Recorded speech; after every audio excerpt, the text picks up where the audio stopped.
He thought he was delivering my humiliation, but what he really did was cue the beginning of his own destruction. "We're done," he said, raising his glass. To laughter from his glittering friends, the word failure rolled off his tongue like fine wine, confident, cruel, final. I didn't flinch. I simply pushed my small black envelope across the table, the one that held 6 months of quiet calculation. Tell your sisters why their tuition disappears, your parents why their house and cars vanish, and your partners why their company dies before dessert, I said, steady as a heartbeat. The laughter stuttered, glasses froze midair, and for the first time in years, I watched panic crawl across Nathan's perfect face. 2 weeks before that night, I'd already seen it play out in my mind. Every gasp, every phone buzzing, every secret detonating in real time. My mother had called me crying, asking why I'd let him turn my birthday into a public execution. But she was asking the wrong thing. She didn't know her daughter had already chosen a different question, and a much sharper answer. Because no one at that table, not even Nathan himself, understood what it takes to look like the perfect wife, while building a quiet empire designed to bury him alive. But to understand how I got to that night, how I learned to smile while loading the gun, you need to see the illusion I lived in. That morning, 2 weeks earlier, I woke at 5:30 a.m., just as I had every day for 8 years. Nathan slept on his side of the California king, turned away from me as if even in dreams he couldn't bear to face what we'd become.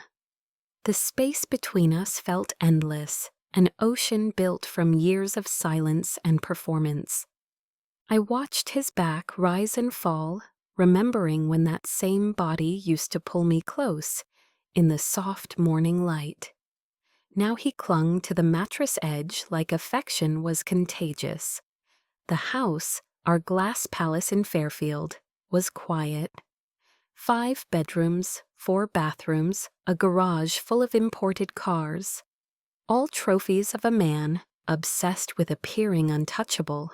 I moved through the marble kitchen, the air so cold it bit at my skin, preparing his coffee with surgical precision. 15 seconds in the grinder, 195 degrees on the kettle, Ethiopian blend from his favorite boutique roaster downtown. Perfection wasn't a gesture of love in our home. It was a survival skill. By 6:45, Nathan appeared, punctual as always, wearing that tailored charcoal suit and the Princeton business ring he never removed, like a proof of his own brilliance. He didn't greet me, he just scrolled through his phone and said, "Investor meeting at 10. Be there by 9:45 to set up." "Of course," I replied, neutral as glass. What I didn't say, what he never cared to hear, was that those investors weren't betting on him. They were betting on my creation, the algorithm that kept his empire alive, the one I'd built, coded, and protected.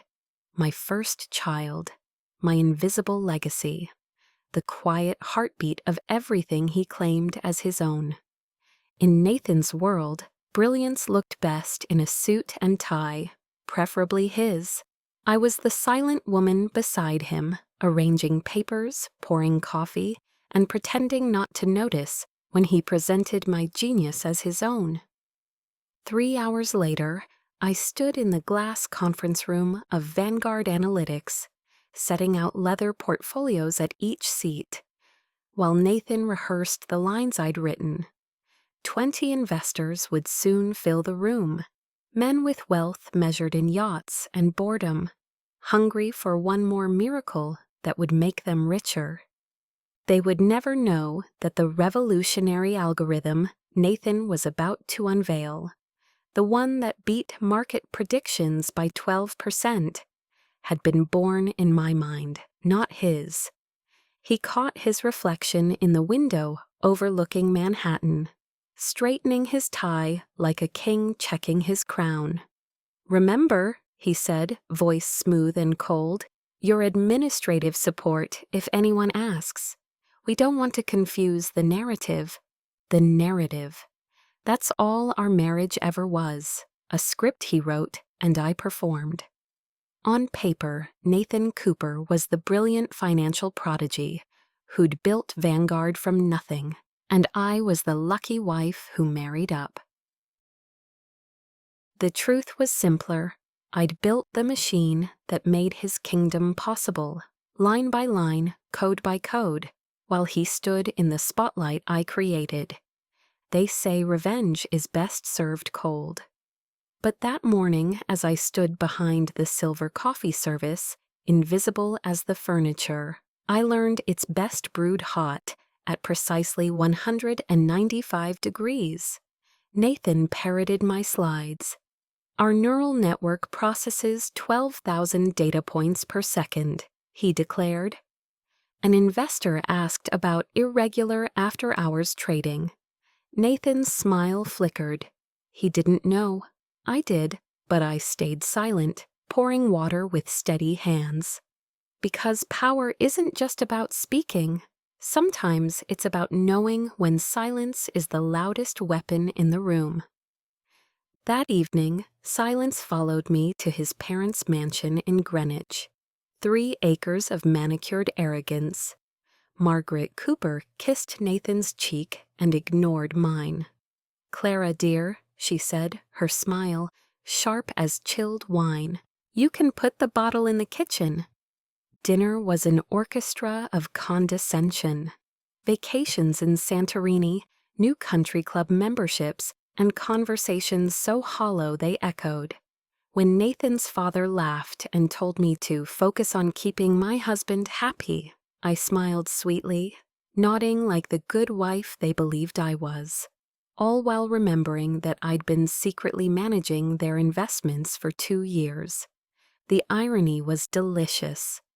The empire they flaunted was built on the numbers I calculated, the strategies I designed, the profits I grew.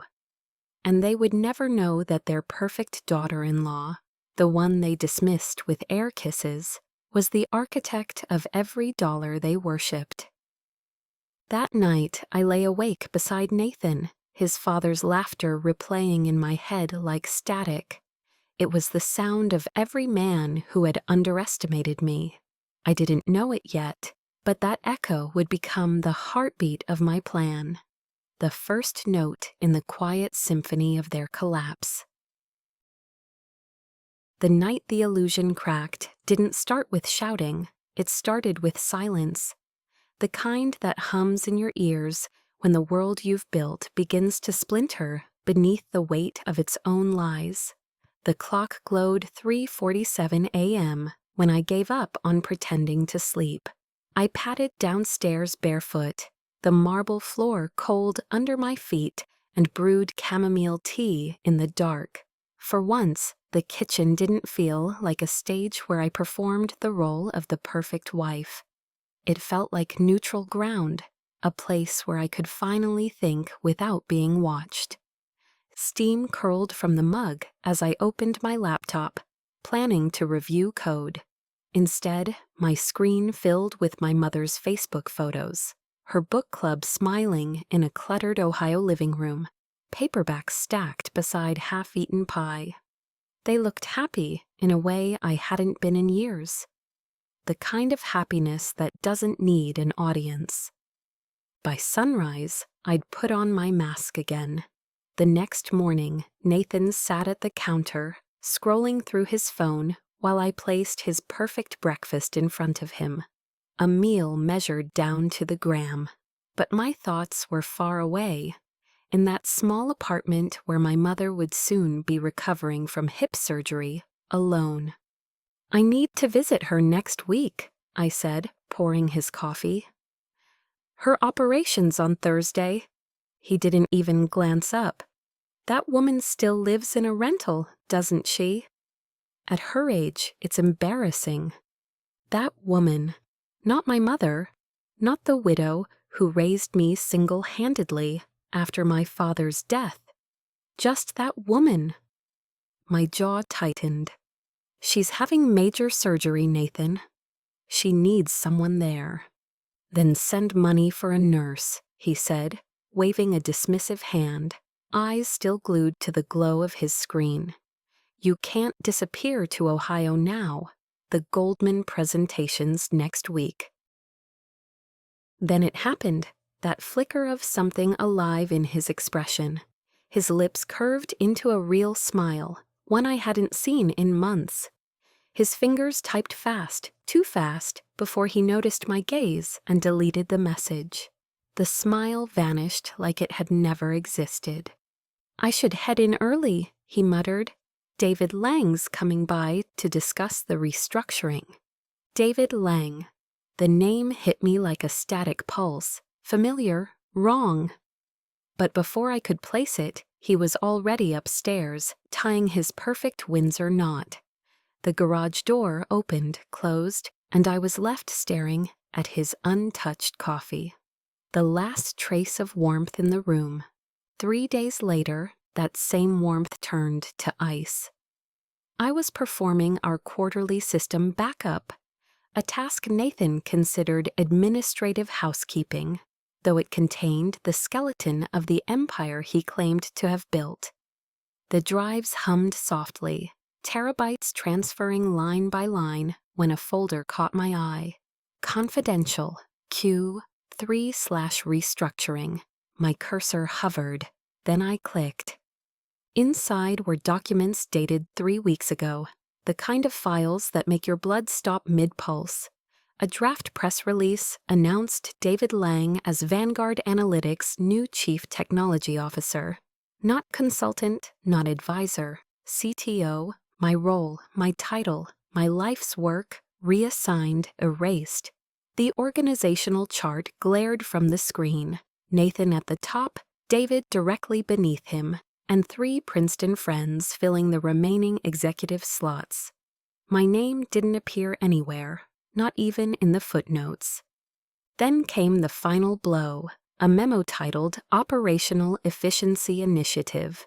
It outlined plans for redundant position elimination. Redundant, 8 years of building every system, every algorithm, every success, reduced to a single word. At the bottom, in Nathan's handwriting, a note. Implementation after Q2, personal matter resolved. Personal matter, that was me. The inconvenience he needed to delete before his perfect story could continue. My hands trembled as I copied everything to a hidden partition on my laptop. My own silent insurance policy. The backup bar crawled slowly across the screen while I sat frozen, watching my planned elimination unfold line by line. 2 days later, the walls of our house felt too tight to breathe. I left for lunch alone, a simple sandwich at a corner cafe near Vanguard's offices. A rare act of rebellion, sitting somewhere unsupervised. That's when I heard her voice. Julia, Nathan's assistant, sweet as syrup and twice as fake. I froze when she slid into the booth behind me with another woman. I angled my phone toward my cup and hit record. So the birthday dinner at Marcello's is all set, Julia said, giddy with gossip. 40 guests, private room. It's going to be perfect. The wife's birthday? Her friend asked. Julia hummed, but that's not really what it's about. Nathan's finally making the change, the one we've all been waiting for. They laughed, soft, cruel laughter that carried just far enough for me to hear. Then I heard the name. Everyone knows about Alexandra, Julia said, everyone except her. The name hit me like ice water. Alexandra.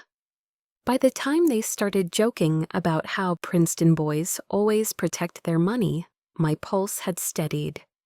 I paid for my untouched sandwich and left, my phone burning in my pocket, a recording of my own execution in progress. As I walked through the city, The September air felt sharper than usual. I wasn't heartbroken, not yet. I was calculating, connecting dots. The deleted text, the smile, the restructuring, Alexandra. Nathan thought he was orchestrating a clean exit. What he didn't know was that I had just opened the first file of his own downfall. The signs had been there all along. The deleted messages, the early meetings, the secret restructuring, and now a woman named Alexandra whose existence everyone seemed comfortable acknowledging except me. That night, I stopped being the obedient wife. I became the quiet architect of my own rescue. I texted Rachel Moore, my old MIT classmate, now a forensic accountant, who specialized in uncovering corporate fraud. We hadn't spoken in 2 years, but she replied within minutes. Tomorrow, Navy Yard, 8 p.m., bring everything. The bar she chose was perfect, a dim Brooklyn dive where the air smelled of whiskey and salt, the kind of place no investment banker or trophy wife would ever dare enter. Rachel looked the same as she had a decade ago, red hair in a loose bun, eyes sharp enough to cut glass. "You look like someone who's just realized her house was built on quicksand," she said, ordering us 2 whiskeys without waiting for an answer. I told her everything, the restructuring, the mysterious Alexandra, the deleted texts, the deliberate erasure of my name from every system I'd built. She listened silently, occasionally nodding, her mind already mapping the shape of the betrayal. When I finally stopped talking, she slid her business card across the scarred table. "Clara," she said, voice low, measured, "this isn't a simple betrayal. It's a strategic extraction. He's not just leaving you, he's liquidating you. On paper, you'll vanish." Then she opened her tablet and showed me case after case. Men like Nathan, who didn't just walk away from their wives. They scorched the earth behind them. They burned everything to ensure their story was the only one left standing. Her words clung to me during the drive home, looping in my head with the rhythm of my tires on the asphalt. Men like Nathan don't just leave, they destroy. By the time I pulled into the garage, it was nearly 11 p.m. The house was dark, except for the amber glow from Nathan's study. He was passed out on the leather couch, the air thick with scotch and stale arrogance. 3 empty glasses on the table, papers from his Princeton reunion committee scattered across his chest, like confetti from a victory he hadn't yet earned. Even in sleep, he looked smug. His hand still gripped his phone loosely, and then the screen lit up. Alexandra, no last name, no title, just a name, intimate, familiar, final. I stood there for a long moment, the sound of his snores filling the silence, before turning away. That was the night I stopped reacting and started building. I took my laptop to the guest bathroom at the far end of the house, the only room where I could lock the door without suspicion. It's absurd working from a toilet lid, but I'd learned something vital from living with Nathan Cooper. The best place to rebuild a kingdom is where no one thinks to look. I opened a blank document and began sketching the blueprint for my counterattack. If he wanted to make me invisible, I thought, then I'd disappear, but on my own terms. The first move was Nemesis Holdings. All those years I'd spent helping the Coopers' accountants set up offshore shells, Delaware fronts, Cayman subsidiaries, Bermuda holding companies, had taught me everything I needed to know about legal invisibility.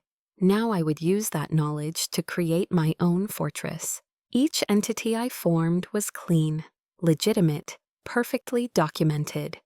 But beneath the surface, they were all tethered to me. Passwords encrypted, ownership disguised, every string led back to my hands alone. By 3 a.m., 7 companies existed, real enough for the government to recognize, fake enough for Nathan to never find. And as dawn broke across the skylight, I felt the first pulse of something that had been missing for years: power. What I didn't know then was how soon I'd get to use it. Because when men like Nathan move fast, they make mistakes. And his next one would hand me the weapon I needed to destroy him completely. That Sunday at the Ellsworth estate, the conversation about money sounded like entitlement rehearsed into a monologue. Edward Ellsworth complained about mortgage rates as if interest rates were a personal insult. 7% on a jumbo, he grumbled, sipping his second martini. The men at the table nodded. The women smiled, as if their lives were not quietly financed by the exact numbers I had engineered. An idea crystallized in my chest like a cold, beautiful calculation. I cut my salmon and spoke softly, offering a casual suggestion about an investment fund my MIT contacts were launching. Real estate-backed loans, low risk, reliable returns. Margaret Ellsworth's eyebrows lifted the first time in months, the first time anything I said seemed to register. Really? What sort of terms? She asked, leaning in. I kept my voice light. Better than the banks. Around 4.5, flexible schedules. They prefer working with people they trust. I can make an introduction. Within a week, I had manufactured the deal of a lifetime. I assembled credible partners from scraped LinkedIn bios and polished school directories, created forwarding numbers, burner phones, and even staged a brief verification call with a friend posing as one of the partners. The paperwork read like any legitimate loan package, until you read subsection 47C. Buried there was a small, ordinary paragraph about acceleration clauses tied to material changes in family relationships of the primary borrower. Edward's lawyer skimmed it on a rushed Friday, a golf buddy more interested in fees than fine print. Standard stuff, he said, and the $15 million refinancing closed the following week. The Ellsworths toasted their shrewdness over dinner, laughing about clever negotiating while I smiled, quiet and inward, because they had just handed me a loaded instrument that could collapse their world in 7 minutes.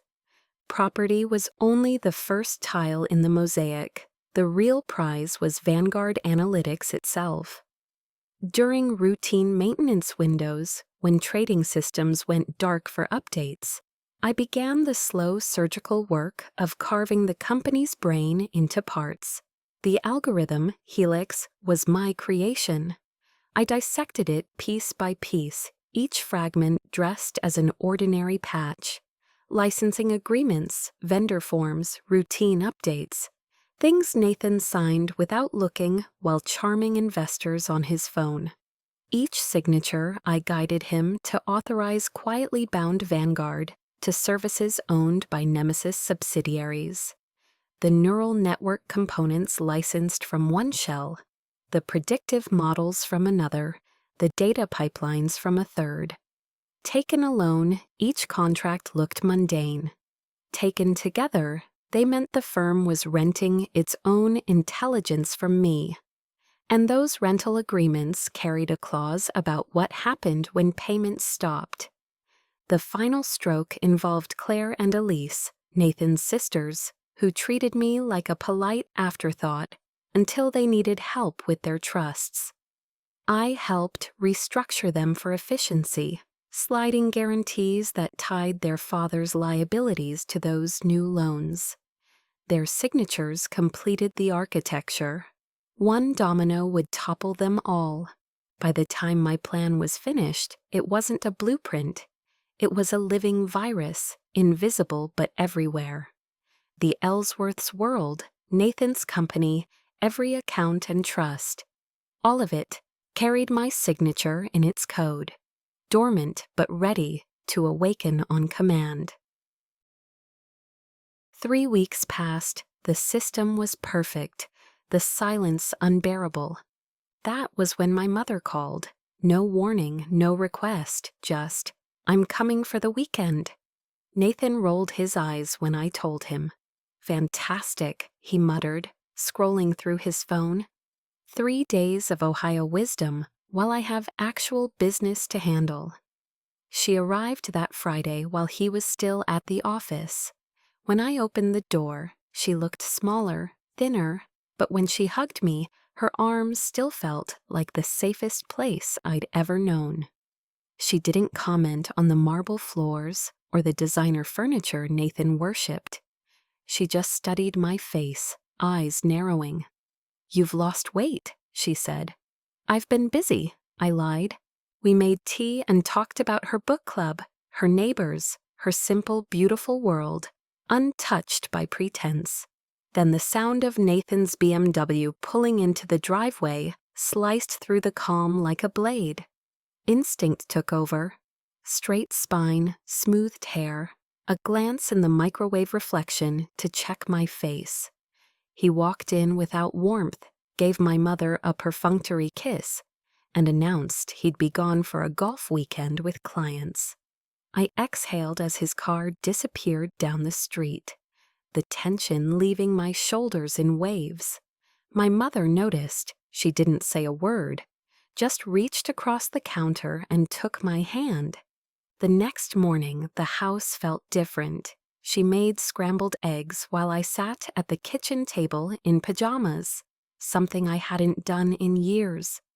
The sunlight was soft, the air smelled like butter and toast, and for a fleeting moment, I remembered the girl I'd been before Nathan Cooper rewrote my life. "How long has he been this cruel?" she asked suddenly, still facing the stove. The question hit me like a punch. "I don't know what you mean," I whispered. She turned, eyes steady. "Sweetheart, I watched you flinch when his car pulled up. You apologized for the brand of tea in your own home, so I'll ask again, how long?" The dam broke. Words tumbled out between tears. The erased credits, the restructuring, Alexandra, the secret divorce plans. I told her everything. When I finished, she was silent for a long moment. Then she said softly, "Your father had a first wife. Before me." She waited too long to leave. By the time she did, she'd lost everything, not just money, herself. She stood, pulled me up, and said, "Come on. We're packing you a go bag." We spent the afternoon folding clothes, tucking away documents, counting cash I'd been quietly siphoning for months. We hid the suitcase behind old ski equipment in the basement, a place Nathan never ventured.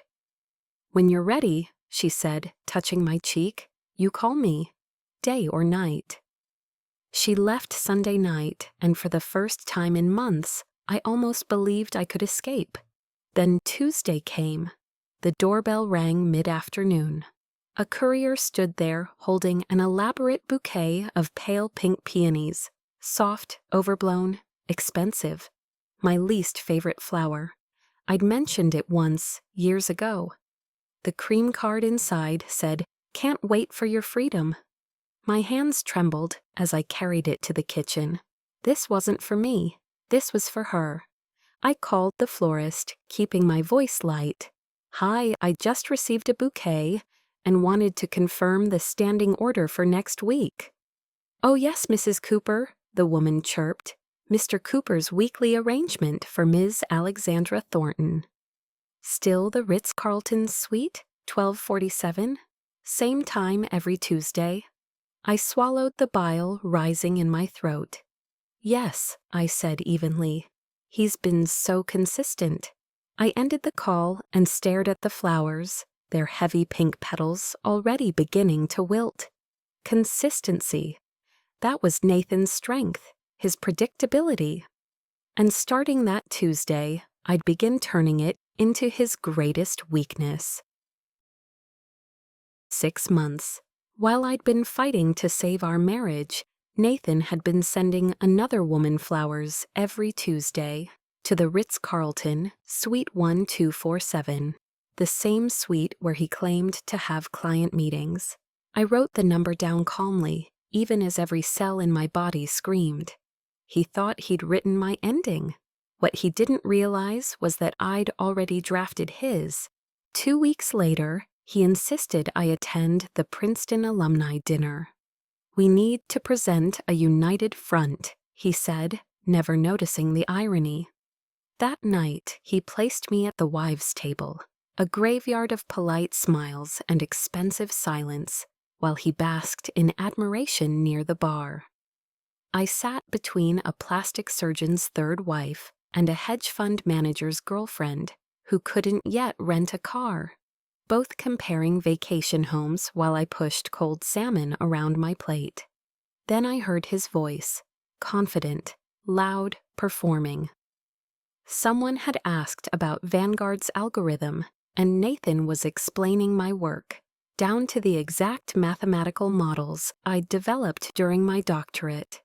He used my phrases, my metaphors, the very language we'd once shared in the early mornings when partnership still meant something. A practiced smile froze on my lips as the surgeon's wife asked, "You must be so proud of your husband's genius."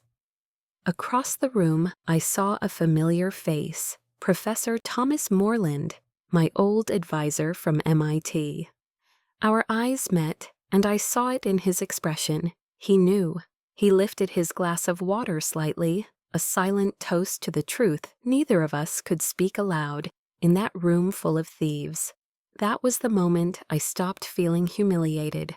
I felt clarity. The next day, I drove to a storage unit registered under one of my nemesis shell companies, Nominal Holdings LLC. Inside, I'd built my own command center. Rows of bankers' boxes lined the walls, each labeled, each filled with evidence. Financial documents proving the quiet deletion of my name from patents and contracts. Emails between Nathan and his lawyer plotting my removal. The recording from that cafe where Julia had mocked my ignorance. I spent the afternoon engineering the final sequence, a set of automated triggers that would execute every file at once. Each envelope was sealed, labeled, and ready. One to the SEC, exposing Nathan's fraudulent investor statements. One to Edward Ellsworth's bank, activating the acceleration clause on his mortgage. One to Princeton's financial aid office, freezing the family's trust disbursements. And one, special, to Nathan himself. Just 7 lines explaining that his entire empire now ran on systems he didn't own, couldn't access, and never understood. When I locked the storage unit, I slipped that last envelope into my laptop bag. It was my insurance policy, my ending. That night was my 32nd birthday. Nathan hadn't mentioned it once. Instead, he'd reminded me twice to be ready for dinner at Marcello's by 7 sharp. The pretense of celebration wrapped around his betrayal like ribbon around a knife. When I got home that afternoon, he was already there, in our bedroom. 3 dresses laid neatly on the bed, my dresses, and his hand holding one up like a prop in his favorite play. "Wear something sophisticated," he said, examining the red cocktail dress I'd worn to last year's company party. "Not that black thing you always pick. We'll have important people there." His presence among my clothes felt invasive, like someone rearranging a museum exhibit they didn't understand. I reached for the black sheath dress anyway. Simple, elegant, mine. Bought before him, before all of this. "I think I'll wear this one." He turned, his jaw tightened.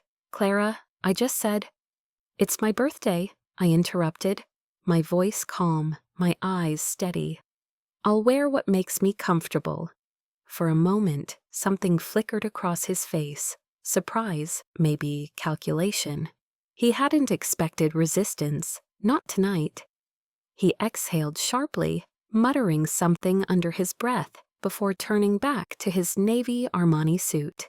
As I sat at my vanity, brushing on mascara, I watched him in the mirror. His new cufflinks glinted under the soft light, platinum, sapphire, and I recognized the box on his dresser. Cartier, the same boutique where Alexandra Thornton had tagged herself on Instagram last month. He didn't know I'd seen it. He didn't know I'd been watching him watch her.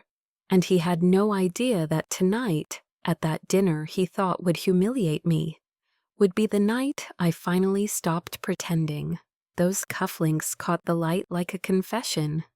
"Nice cufflinks," I said, applying mascara with the steady hand of someone who'd learned to move through danger without trembling. He lied without looking at me. A gift from a client, closing the Patterson deal. I didn't correct him. I slid my black envelope from the laptop bag into my evening purse and felt its weight settle like a loaded promise. Everything was synchronized. The automated triggers were set for 8:47 p.m. exactly. 7 minutes after I handed him that envelope, his whole world would begin unspooling. The drive to Marcello's took 20 minutes through evening traffic. Nathan was absorbed in his phone, thumbs dancing, and once, just once, I caught a glimpse of a name. Before he angled the screen away, Julia. They were polishing the final notes of the performance he thought would bury me. The private dining room on the top floor smelled of lemon oil and old money. The elevator chimed, laughter ghosted behind frosted glass. He placed a hand on my back, guiding me forward like a lamb to slaughter. 40 guests, Princeton cronies, fund partners, their lacquered wives filled the room. Not a single friend from my MIT years. My name sat at the far end of the table, an afterthought. On his right, Alexandra Thornton, written in perfect calligraphy. She wore white and laughter. When our eyes met, hers slid away. 7 courses I couldn't taste, wines chosen to impress, Nathan performing as always, while she laughed on cue. Julia lifted her glass in a mock toast. The room leaned in, hungry for the finale. Dessert arrived, a chocolate dome crowned with a single candle. Nathan stood, silver spoon tapping glass, voice rehearsed to perfection. "Before we toast to Clara," he said, smiling like ice, "I have an announcement." A pause, then, "Congratulations, failure." "We're finished." Laughter erupted, brittle, bubbling, cruel. I didn't flinch. I walked the length of the table, heels striking marble, and placed the black envelope between him and the life he thought secure. "Before you celebrate," I said evenly, "tell your sisters why their tuition disappears, your parents why their house and cars vanish, and your partners why their company dies before dessert." The room froze. Nathan's grin cracked. His hand trembled as he opened the envelope. "Enjoy the soufflé," I said. "You've got about 7 minutes." As I reached the elevator, the first vibrations began. One phone, then another, then dozens, buzzing like a swarm. By the time the doors closed, the shouting had started. Edward Ellsworth's voice carried through the marble. A single word before the chaos swallowed it. "Lawyer." Marcello's lobby was serene compared to the pandemonium upstairs. The night air was cool against my skin as I stepped out, my heels ticking a rhythm across the pavement toward the Tesla waiting on the curb. Inside, I opened my laptop and watched the dashboards bloom to life. Confirmation alerts blinked one by one, loan acceleration notices, system lockdowns, trust fund freezes, every domino falling exactly on schedule. Through the restaurant's glass walls, I could see it unfold like theater.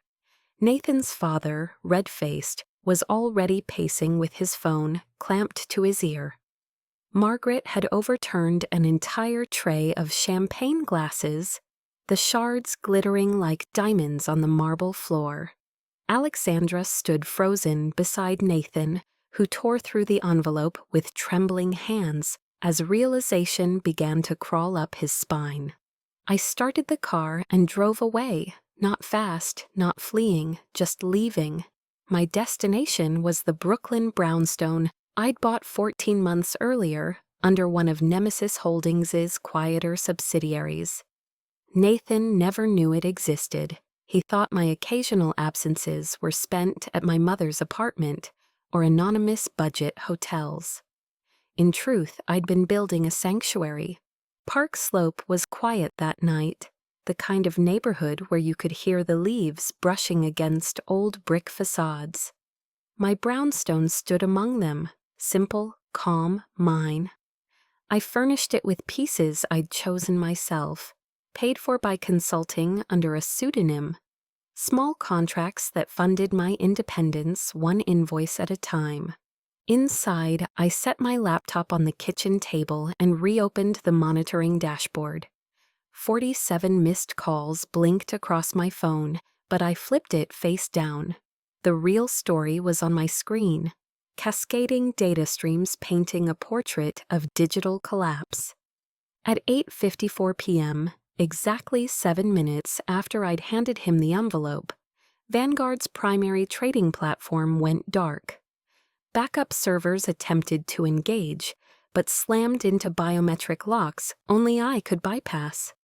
Client portals displayed error messages that cycled languages every few seconds: Mandarin, Swedish, Arabic, a flourish added purely because I could. David Lang's emails appeared one after another, increasingly frantic, demanding explanations for why he no longer had admin access. Rachel sent encrypted updates from her end, each one reading like a progress report on poetic justice. The Ellsworth estate had received loan acceleration notices, foreclosure in 10 days without $14 million in cash. The daughter's trust accounts reversed mid-transfer, freezing tuition, and locking them out of Princeton's entire system. I brewed tea and sat in the stillness of my living room. No shouting, no tension, no performance. Just silence and the soft hum of a home that belonged entirely to me. For 3 days I watched from that kitchen table as their empire disintegrated. An empire built on my work, now undone by my hands. The calls poured in, the messages turned frantic, then pitiful, then silent. In destroying their world, I had finally reclaimed mine. On the morning of the 4th day, the doorbell rang at 6:43 a.m. Through the security feed, I saw him, the ghost of the man who once stood over me, laughing in triumph. Nathan looked like a ruin in an expensive suit. The same Armani from Marcello's, now creased, stained, and hanging loose on a frame that had lost its certainty. His Princeton ring was gone, probably traded for a few bills and a drink. The sculpted stubble he'd curated like a brand had grown into a patchy beard. His eyes, bloodshot, hollow, told me he hadn't slept since the empire fell. I opened the door but didn't invite him in. The October air was sharp, the kind that carries truth better than sound. He shivered. "Please," he said. The words scraped out of him like something he'd never practiced. The man who once commanded rooms couldn't even meet my gaze. "Please what, Nathan?" I asked, sipping my coffee. "The company's gone. Everything's frozen. My parents are losing their house. The SEC's investigating me. Emma and Claire can't graduate." His voice cracked. "Just tell me what you want." "Tell me how to fix this." "You can't fix this," I said softly. "You can only live with the consequences of the choices you made. the same way you expected me to live with mine." He pulled a crumpled envelope from his jacket. Fuller and Associates. A thick packet of legal threats, extortion, trade secret theft, emotional distress. I skimmed it, smiling. The tone was desperate, the language hollow, the legal equivalent of a drowning man shouting lawsuit instead of help. "You should go," I said, pushing the door closed. His hand shot forward, the old arrogance sparking back for one last gasp. "This isn't over. My lawyers will destroy you." That afternoon, I forwarded the packet to Catherine Blackwood, my attorney at Blackstone Legal, a woman so sharp she could dissect an ego with a single email. She'd been preparing for this moment for months. Within 2 hours, her response went out. Every line of code registered under my name. The recording of Julia detailing Nathan's plan to erase me. Emails between Nathan and David Lang planning my removal. Every accusation in his letter now read as evidence of his own theft. 2 days later, the doorbell rang again. The camera showed Alexandra Thornton, jeans, sweater, hair pulled back. No white dress, no diamonds, just regret. I opened the door but stayed in the threshold. "I'm not here as Nathan's anything," she blurted. "He's been using my position at Goldman to access insider data.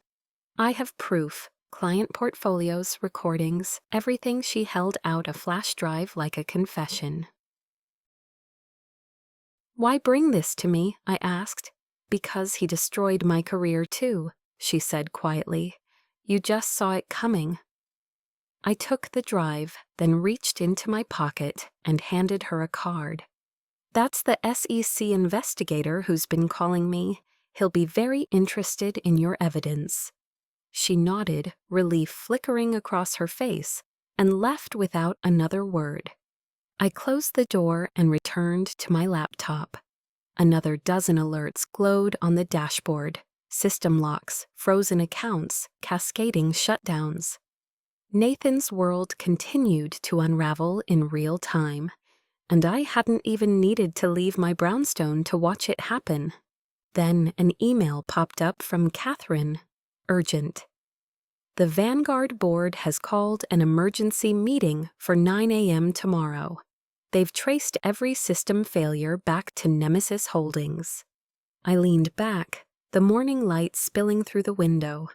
The hunter had finally realized who'd built the trap, and tomorrow I'd walk into that meeting, not as the invisible wife they'd erased, but as the woman who now owned everything they'd lost.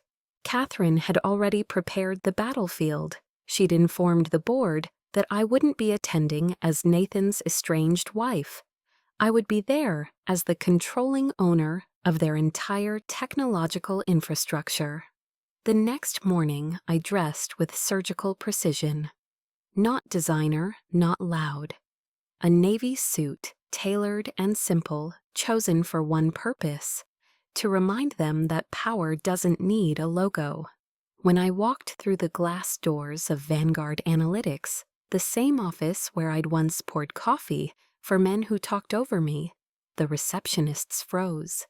Recognition flickered, followed by confusion. Something in the air shifted. The ghost had returned. Only this time, she owned the building. The boardroom fell silent when I entered. 7 men, polished wood, filtered light, and the stale scent of fear. Nathan sat near the end of the table, his posture collapsed, his skin pale under the fluorescent lights. He looked like he'd aged 5 years in 3 days. David Lang was there too, Wharton degree, perfect tie, and the unmistakable expression of a man realizing theory doesn't save you when the code fights back. Edward Ellsworth still clung to his usual seat, despite the fact that his parking spot downstairs probably hadn't been paid for. I didn't take the seat they'd reserved for me. I walked straight to the screen, plugged in my laptop, and brought up one slide, a clean diagram of ownership that left no room for doubt. "Gentlemen," I began. The word alone made them flinch. "You called this meeting to discuss your technological crisis. Let me clarify it.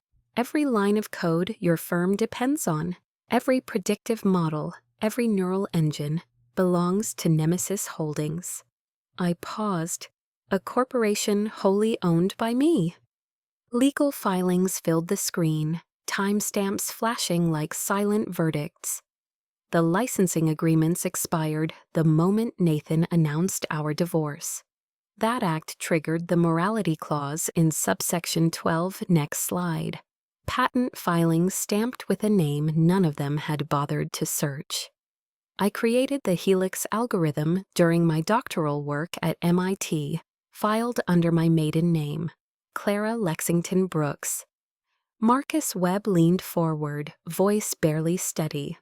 "What do you want?" I smiled. "Two options. 1. Recognize me as founder and majority owner of Vanguard Analytics. I take 70%. Nathan keeps 5. The rest of you split 25. 2. I sell every asset to quantum partners for pennies on the dollar, and you explain to your investors why their portfolios just turned to dust." "This is extortion," Nathan snapped. "No," I said, calm as glass. "This is capitalism. I own something you need. I'm offering to sell it. The fact that you never secured your own technology isn't my problem to solve." Silence spread like smoke. The men who once spoke over me now looked at each other, realizing the company without Helix was just a nameplate and some leased furniture. "We need time to discuss," Webb finally said. "You have 1 hour." I closed my laptop. My attorney's in the lobby with the contracts. "Decide fast. Quantum Partners is waiting." I spent that hour across the street, sipping espresso, watching through the cafe window as panic unfolded. 40 stories above. Messengers sprinting in, phones lighting up. Men who'd never tasted desperation, finally meeting it face to face. When I returned, the contracts were signed. By noon, I was the majority owner of the empire they tried to erase. 3 days later, the Wall Street Journal ran the story across the front page of the business section. The empire that tried to erase me had been renamed, and this time my name was printed in bold. They called me the ghost genius who built and rebuilt Vanguard Analytics. That was the headline. The story that changed everything. The reporter, Susan Chin, had done her homework. She'd traced every missing line of code, every midnight commit, every stolen credit. She'd interviewed Professor Morrison from MIT, who confirmed without hesitation I was the sole creator of the Helix algorithm. The article painted a timeline sharper than any knife. Every major success Vanguard ever celebrated, the spikes, the breakthroughs, the headlines, aligned perfectly with improvements I'd made to Helix. And every moment my name disappeared from the records, that's when Nathan's Princeton circle slithered in. There was even a photo. Me at my MIT graduation, standing beside my advisor and a poster of the original Helix framework. Next to it, Nathan at an industry conference, grinning as he presented my work as his innovation. Side by side, the images told the whole story. A thief and the woman he thought would stay silent. My phone exploded with calls from CNBC, Bloomberg, Forbes, but I didn't answer. The truth was public now, and I had better things to build. The next morning, I walked into Quantum Partners, not as a seller, but as a strategist. The same boardroom where Nathan had once been politely dismissed now opened its doors for me.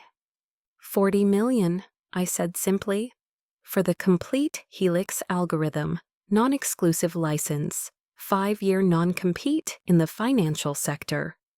They agreed in 10 minutes. The wire transfer cleared by lunch. By 3 p.m., I'd signed the lease for my new company's offices, Athena Financial, 6 floors below Vanguard Analytics' crumbling empire. And I didn't build this one alone. I built it with the women the system had overlooked. Dr. Sarah Okoro, a monetary policy prodigy the Federal Reserve had passed over 3 times. Jessica Martinez, whose groundbreaking risk algorithms were credited to her male boss at Goldman. Amy Patterson, a coder whose high-frequency trading innovations made millions for firms that never promoted her. We stood together in our new glass office, the skyline gleaming behind us. Sarah raised her coffee mug to the overlooked and underestimated. While we toasted to beginnings, Nathan's empire was ending. The SEC investigation uncovered years of fraud and falsified filings. Alexandra's flash drive confirmed insider trading. Nathan's Princeton partners fled, claiming ignorance. David Lawson resigned. Investors pulled their money. Within 2 weeks, Vanguard Analytics existed only on paper. Cooper Sr. filed for bankruptcy. The Southampton mansion went to auction. Margaret moved in, with her sister in Parsippany, her pearls traded for pity. Emma and Claire transferred to state schools, folding sweaters at department stores to pay rent. The Cooper dynasty, built on borrowed brilliance, was gone. A week later, my mother arrived from Ohio. She took the train because, she said, I wanted to see everything properly. When she stepped into Athena Financial's lobby and saw my name, Dr. Lexington Brooks, CEO and founder, she froze. Her hand touched the gold lettering, trembling. You didn't just survive, baby, she whispered. You soared. Her tears started first, then mine, not from pain, but from peace. We stood in that sunlit office as my team buzzed around us. Sarah animatedly explained her model to Jessica. Amy's triple monitors flashed with streams of new code. No hierarchy, no ego, just collaboration, a company finally led by merit, not manipulation. Our first client presentation was flawless. Hartman Industries signed a 3-year contract worth $2 million annually, explicitly noting they wanted to work with the actual creator of the Helix algorithm. By the end of month 1, Athena Financial's returns surpassed Vanguard's best quarter by 30%. But more than that, we were no longer playing their game. We were rewriting the rules. Word spread fast through Wall Street. Not about my revenge, but about something far rarer. A woman who built an empire from ashes. And this time, she put her name on the door herself. 3 months after the Wall Street Journal headline, my inbox turned into a beacon for the invisible women of finance. First came Dr. Lisa Chong, a quiet genius whose quantitative models had earned her firm millions while she remained stuck in middle management. Then Rebecca Torres, a Harvard MBA, whose brilliant male colleagues had built their reputations on her strategic blueprints. And Maria Petrov, a coder so skilled she'd built entire trading systems. While earning half what the junior men around her did, I hired them all. Within weeks, Athena Financial had outgrown its single suite. We expanded to take over the entire floor, an empire of glass and light, where every voice mattered equally. We didn't whisper ideas for fear they'd be stolen. We shared them openly, loudly, proudly. Credit was given like currency. Wins were collective. No hierarchy, no ego. Just brilliance feeding brilliance. For the first time in my career, I didn't feel like I was performing competence. I was living it. 6 months after Athena's launch, I found myself standing backstage at the Financial Innovation Conference in Chicago, not as anyone's plus one, not as the support staff, but as the keynote speaker. As I adjusted the microphone, the crowd buzzing beyond the curtains, a movement across the convention floor caught my eye. Nathan, manning a booth for Brennan and Associates, a forgettable, third-tier firm dealing in municipal bonds and small accounts. The Tom Ford suits were gone, replaced with a polyester jacket that strained at the seams. The Princeton ring pawned, the confidence hollowed. He was explaining something to a client who looked profoundly unimpressed, waving his hands like a man selling something he no longer believed in. Our eyes met, and in that instant, time stilled. Recognition, then disbelief, then shame. Nathan Cooper, the man who once humiliated me in front of 40 people, looked away first.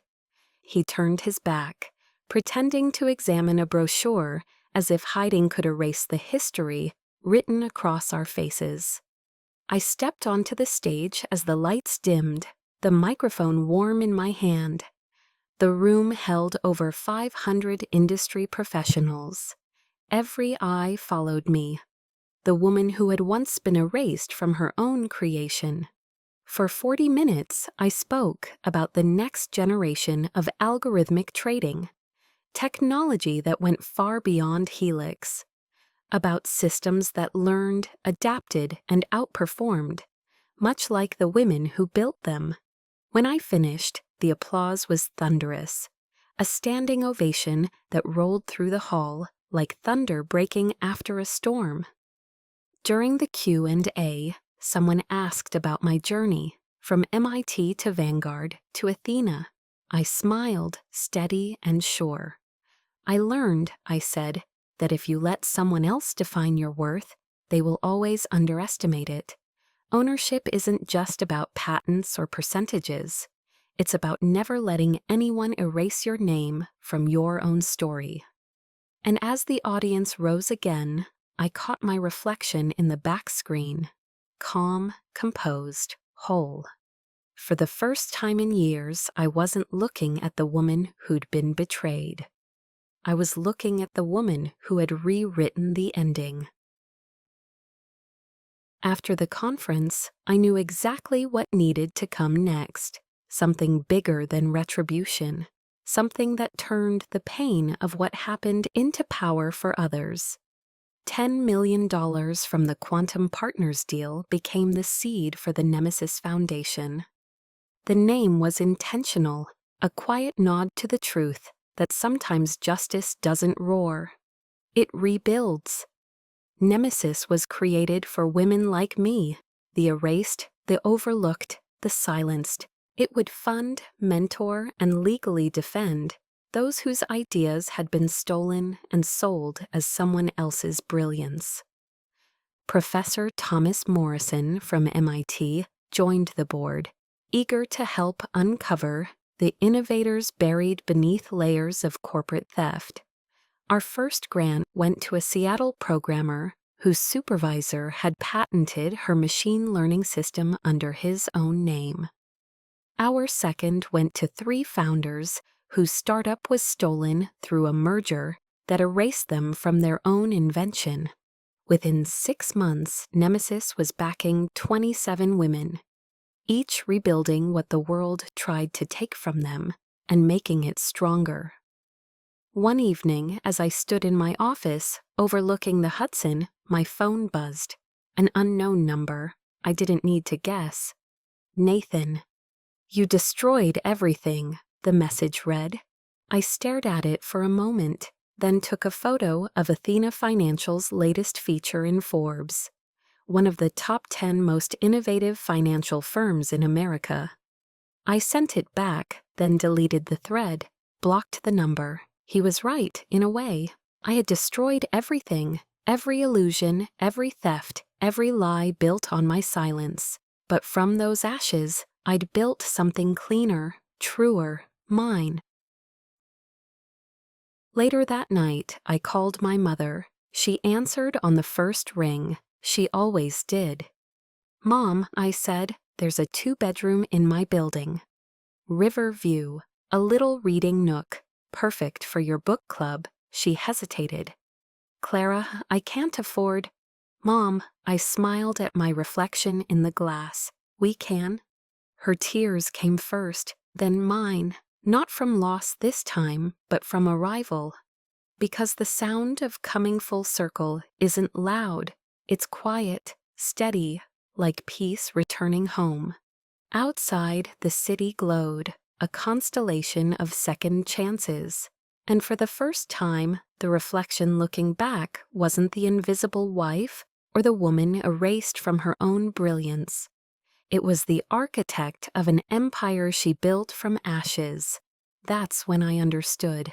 Revenge isn't watching them burn. It's standing so high above the smoke that they can't even find your name. Nathan thought he ended my story that night at Martello's. All he really did was free me to write the next chapter. One inked in justice, brilliance, and the kind of quiet power that can't be stolen. And somewhere below, another woman, maybe staring at her own reflection, maybe whispering her own plan, is about to light her first match. Different name, different face, same spark, waiting to ignite.